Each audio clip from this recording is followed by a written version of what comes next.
Bonjour à tous, je suis Gilles Mention, je suis appelé à revenir, continuer ces communications aujourd'hui pour continuer à discuter de ces procédés de transmutation interne sur la loi de l'un, la loi de l'ascension, la, la- la reconnexion avec notre nature multidimensionnelle. Et donc je vais juste offrir quelques outils, quelques idées, projeter quelques idées. Après ça, chacun voit comment il peut les utiliser, toutes ces choses, et comment ce qui résonne avec nous, hein, ce qui est utilisable. On n'est pas tous au même niveau, on n'est pas tous dans la même voie.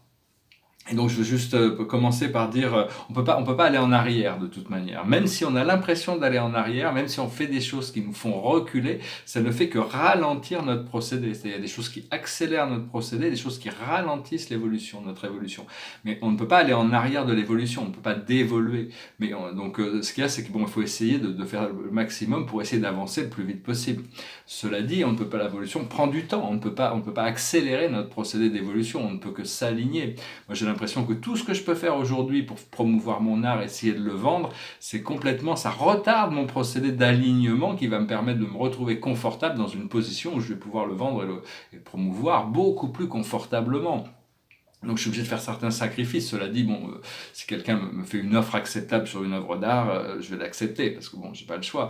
Mais enfin bon, il faut vraiment, c'est plus important que je rentre en alignement et que je me prépare pour ce qui est devant moi, pour ce que ma présence je suis, mon âme me montre que d'essayer d'agir dans le monde pour faire avancer les choses. Donc c'est un peu délicat parce que bon, des fois c'est un peu frustrant. J'ai envie d'avancer quand même et donc je me dis, je sais pas. Mais enfin, je continue à peindre, je continue à faire des choses. D'ailleurs, si vous voulez voir les nouveaux tableaux, je continue à mettre des œuvres sur papier sur Instagram.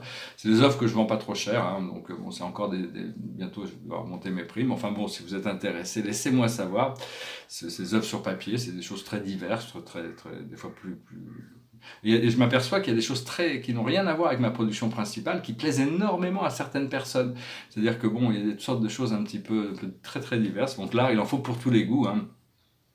Bon, je voulais aussi dire que tout le monde, des fois, dans ce procédé de nettoyage, des fois, je suis en train de faire mon jogging et puis je vois tous ces gens en train de picoler, de fumer, de faire la fête et tout. Je suis un peu envieux du fait que. Mais enfin, bon, je sais que je serais beaucoup mieux à la fin de mon procédé, même si je dois me priver de certaines choses. Je peux même plus manger de sandwich, hein, parce que le pain m'est interdit. Alors j'ai arrêté d'acheter du pain. Donc tout ça, c'est des choses. Bon, c'est pas facile, mais c'est transitoire, le temps de nettoyer mon corps. Et des fois, je me trouve un petit peu envieux de ceux qui sont déjà ascensionnés, les maîtres ascensionnés, tous mes guides, et tout ça, qui sont déjà dans des dimensions tellement belles, mais je sais que je vais bientôt pouvoir les rejoindre là-bas, donc ça me console un peu, hein. Alors bon, je vais parler de quelques outils, après ça, je voulais juste tirer quelques cartes avec la Lakash. On a que des belles cartes. Il y a que l'aboutissant que je on va pouvoir essayer de gérer ça. Euh, la plus haute sagesse, c'est le grand prêtre ou la grande prêtresse, c'est-à-dire retrouver nos pouvoirs, le pouvoir qu'on avait, les pouvoirs en tant que nos pouvoirs magiques, nos pouvoirs de connexion avec nous-mêmes, avec ces parties cette connaissance du monde sacré qui nous permet de développer notre magie. Ce que l'on doit comprendre, c'est Atlantide, c'est souvenir, retrouver cette mémoire d'Atlantide, cette mémoire où on vivait vraiment dans la quatrième dimension. On était déjà intégré, on a déjà eu tout ça. Donc c'est juste une question de se souvenir ce que l'on doit faire, c'est l'époux-l'épouse. On doit donc bon, déjà c'est une bonne nouvelle. Ça veut dire que bon, c'est peut-être quelque chose qui ne sera plus interdit de m'avancer romantiquement. Pour le moment, c'était assez interdit. Je vois que c'était quelque chose qui avait été fermé pour moi pendant quelques temps. Bon, c'est quelque chose qui revient. Peut-être cet alignement interne qui va se réaligner. C'est pas interne et externe, bien sûr, pas juste interne. Enfin bon, la communion avec l'âme et le corps astral, c'est quelque chose de divin, de sublime. C'est quelque chose, enfin, il faut arriver à un niveau très très pur pour arriver à s'élever juste dans cette union sacrée entre l'âme et le corps astral, hein, de toute manière. Donc bon, en attendant, on apprécie les partenaires qui peuvent venir à nous dans le monde extérieur pour nous compléter, nous refléter, nous soutenir mutuellement et se refléter, découvrir cette passion. Mais enfin là, l'épouse, ça parle quand même d'une relation profonde, hein, c'est que la famille, c'est pas juste la vie amoureuse, comme une autre carte sur la vie amoureuse, qui est beaucoup plus ouverte, mais ici, c'est vraiment quelque chose de très profond, à long terme. Et l'aboutissant, c'est la faim ou l'alimentation. Alors bon, c'est par rapport au monde des désirs. Ce monde des désirs, c'est l'ego, le monde des désirs. Et donc, je vais commencer peut-être par parler de ce petit exercice. C'est un petit exercice que je suis obligé de faire. C'est très temporaire, hein. C'est dans ma tête. ça peut vous aider par rapport à certaines choses, peut-être que ça peut vous aider aussi. C'est-à-dire que je suis en train de je m'arrête de fumer, je me suis arrêté de fumer, mais j'ai toujours des fois des émotions qui font remonter, ou des choses, des énergies qui font remonter ce désir de fumer. Alors, à chaque fois que ça vient, j'ai un compteur devant les yeux. Je le remets à 0 tous les jours. Et le matin, donc si j'ai cette énergie au matin au réveil, j'ai le compteur qui tourne sur le 1. Et puis je prends une respiration et ça passe. Mais à chaque fois que ça revient, parce que ça revient de toute manière, ça peut être pas juste pour le tabac, ça peut être pour n'importe quelle forme d'addiction ou de choses qui reviennent et qui reviennent, c'est un compteur. Et donc on garde ce compteur et on compte les fois où on est passé par-dessus les vagues et on n'a pas eu besoin donc ça aide à résister, quoi. Et il faut toujours penser à bien respirer pour oxygéner son corps de toute manière quand on passe par-dessus ces choses. Donc ça, c'était juste le petit compteur mental. Bientôt, j'en aurai plus besoin parce que ça sera éliminé complètement du programme. Ouais, je voulais dire aussi, un autre outil très très très important, c'est le pardon.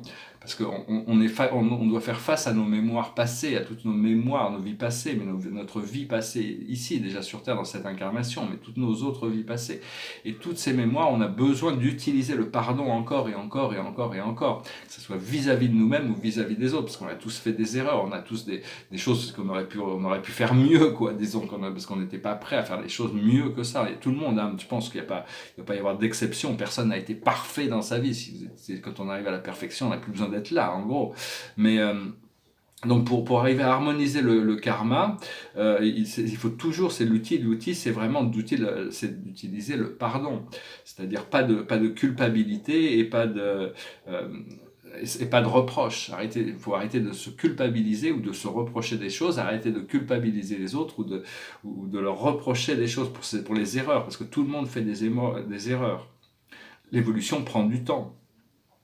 Un autre exercice c'est de pouvoir savoir qu'on a des conseils de lumière. On doit créer ce conseil. Vous imaginez dans une méditation, vous créez cette table ronde dans une magnifique pièce et vous vous asseyez autour de cette table ronde et vous invitez vos guides, ça peut venir des êtres de Sirius, des Pléiades, d'Arcturus. Ça ne sera pas des êtres de la 9e ou 8e ou 9e dimension, ça sera des êtres de la 5e ou 4e dimension qui auront une forme physique, qui peuvent venir avec vous dans ces plans astraux pour vous conseiller. Et donc ça peut être des êtres de Cassiopée, des Pégassiens, des Antariens, ça dépend de vos affinités, les Syriens. Mais enfin de créer cette table ronde et de savoir qu'on peut toujours retourner pour avoir un conseil, parce que ces conseils sont quand même très utiles, même si notre présence je suis est quand même est essentielle. Bon, personnellement, je sais que j'ai un autre conseil, c'est un conseil de 9, c'est un conseil beaucoup plus spirituel de 7 conseillers divins, un perfectionneur de sagesse et un censeur universel. Mais bon, ça c'est d'autres conseils sur lesquels on peut se tourner, mais il faut déjà avoir la connexion et la sensibilité pour pouvoir se tourner vers ces mondes beaucoup plus spirituels. Aussi, il y a un autre exercice, c'est quand on fait de la méditation, s'imaginer dans une pyramide de cristal. Alors, vous pouvez l'imaginer comme une pyramide d'améthyste.